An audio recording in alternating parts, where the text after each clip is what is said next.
துலாம் ராசிக்கான பலன். ராசிக்கு சுக்கிரன் 2ஆம் இடத்தில் இருக்கிறார். துலாம் ராசிகளுக்கு வருமானம் வந்து கொண்டே இருக்கும்.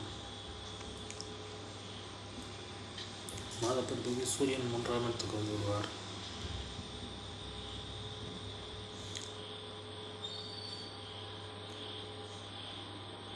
மூத்த சகோதரர் மூலம்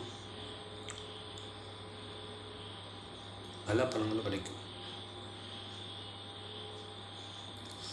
14 சூரியன் குருவின் பார்வையில் இருப்பார்.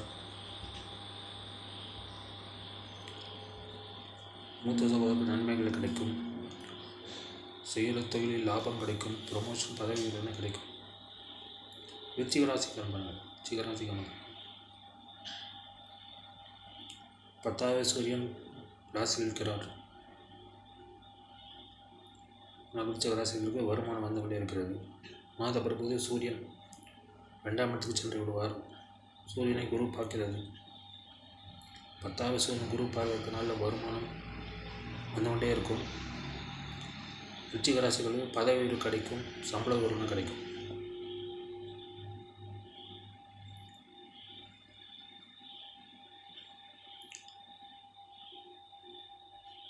தனாதிபதி குருவின் பார்வை 10வது கிடைக்கிறனால வருமானம் நன்றாகவே இருக்கும். பொருளாதாரம் உயரும்.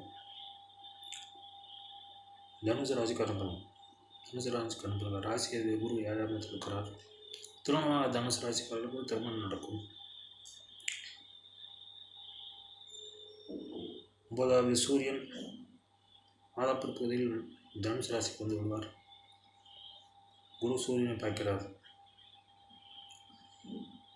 9வது சூரியனுக்கு குருவின் பார்வைக்கினால் தந்தை மூலம் நல்ல பலன்கள் நடக்கும்.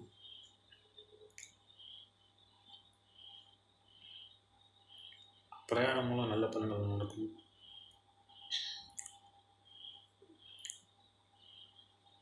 வெளிநாட்டு தொடர்பு, வெளிநாட்டு வேலை சம்பந்தமான விஷயங்களுக்கு நல்ல பலன்கள் கிடைக்கும். தனுசு ராசிக்காரர்களுக்கு சம்பள உயர்வு கிடைக்கும். பதவி உயர்வு கிடைக்கும்.